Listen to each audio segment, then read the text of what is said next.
Dr. John Cochran was a notable physician and Army Surgeon General whose contributions are well documented in American history. He is known for providing medical care to George Washington, Marquis de Lafayette, and smallpox sufferers. Cochran was born on September 1, 1730, in Salisburyville, Pennsylvania, and studied medicine under Dr. Robert Thompson in Lancaster. He was a surgeon's mate during the French and Indian War and was attached to Colonel John Bradstreet's outfit when it captured Fort Frontenac in 1758. Cochran volunteered for duty when the Revolutionary War began and was assigned to the hospital department of the Continental Army. In 1777, he helped design a reorganization plan for the Army's medical service. Congress adopted the proposal, and this led to Cochran's appointment as Surgeon General of the Army of the Middle Department.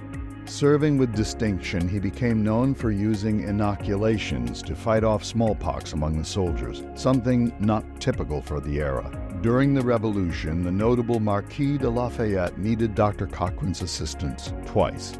First, as he nursed a bedridden Lafayette back to health, and later, in 1788, when he saved his life by treating a severe leg wound from the Battle of Brandywine. After the war, Cochran settled in New York City and resumed his practice of medicine. President Washington remembered his patriotism and appointed him Commissioner of Loans for the state of New York. Cochran served in this post until his death on April 6, 1807. Cochran's body, initially interred on family land in what is now Montgomery County, was moved twice. First to Potter's Cemetery in Utica, and later to plot number 39 in Utica's Forest Hill, accompanied by military ceremonials and commemorations. That final resting place appropriately named Patriot's Mound. Charles A. Gaetano embodied the American dream through hard work, determination, and community commitment. Born on July 18, 1923, in Utica, New York, to Italian immigrants, Charles grew up during the Great Depression, learning perseverance, family values, and faith. In high school, Charles developed a passion for building, pursued through mechanical drawing and engineering classes. He enlisted in the U.S. Navy, serving as a CB during World War II. Honorably discharged in 1946, he was recalled to duty in 1952, serving stateside during the Korean conflict. In 1946, he married his high school sweetheart, Cornelia Connie Nelson. Despite financial struggles, including losing their home to a fire, they were determined to build a better life. By the mid-1950s, Charles discovered his passion for construction. He taught himself masonry and plastering, eventually founding his own company in 1959. Charles and Connie built the business together, with Connie managing the office and Charles handling construction. The Charles A. Gaetano Construction Corporation grew into one of Central New York's most successful firms. Charles' business success was matched by his dedication to community service. He was involved with the Central Association for the Blind and Visually Impaired for over 40 years. He supported the development of the Charles A. Gaetano Stadium at Utica University. He supported veterans by donating the former YMCA building to the Central New York Veterans Outreach Center and chaired the St. Elizabeth Medical Center Elizabethan Society for 10 years. Charles A. Gaetano died on September 22, 2022, at 99. In October 2023, he was posthumously awarded the Mohawk Valley Edge Christopher DeStito Award for his lasting community impact. His legacy lives on through his family, his company, and the countless projects and acts of kindness he left behind. Often overlooked in the annals of history, Chauncey Goodrich was an experimental botanist who saved the modern potato and fed the world.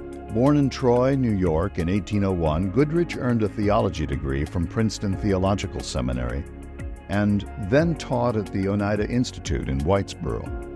In 1843, he moved to Utica, where he started a market garden and worked as a chaplain for the New York State Lunatic Asylum.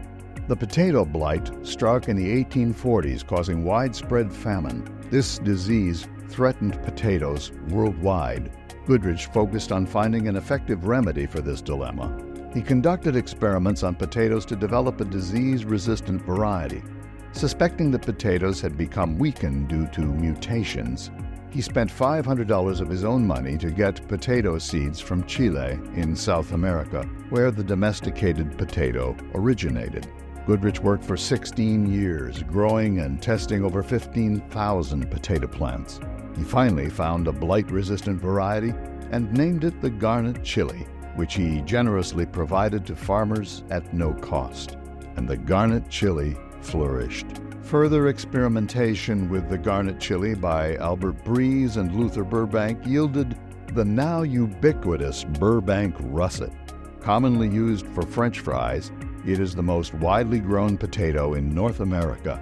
Goodrich's garnet chili potato is the genetic ancestor of no fewer than 150 varieties, or 94% of the potatoes grown in the 21st century in America and Europe. Goodrich published over 130 papers on agriculture, botany, and potatoes.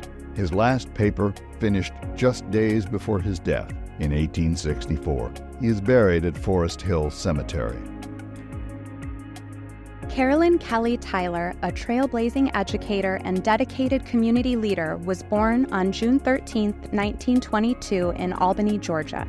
She majored in music at Talladega College and continued her education at Howard University, earning a Bachelor of School Music degree. Carolyn married Horace Tyler in 1946 and soon moved to Utica. Her career in Utica was marked by historic achievements. In 1949, she became the first Black playground worker for the city's recreation department. 7 years later, she made history again as the first Black teacher in the Utica public school system, taking on a 6th grade position at Potter Street School.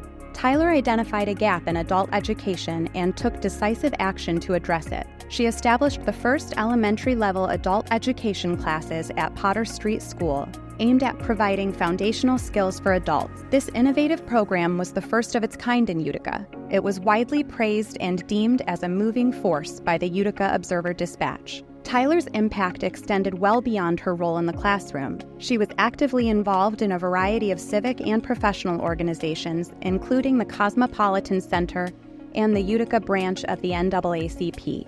She served as the organist at Hope Chapel AME Zion Church, and she held memberships with the Phyllis Wheatley Club, the L'Allegro Club, and the New York State Teachers Association. Tyler's contributions were honored with the establishment of the Carolyn K. Tyler Memorial Award for Good Citizenship at Potter Street School, and the creation of the Carolyn Tyler Memorial Scholarship Award by Lambda Kappa Mu Sorority Incorporated, Xi Chapter, to support women returning to education.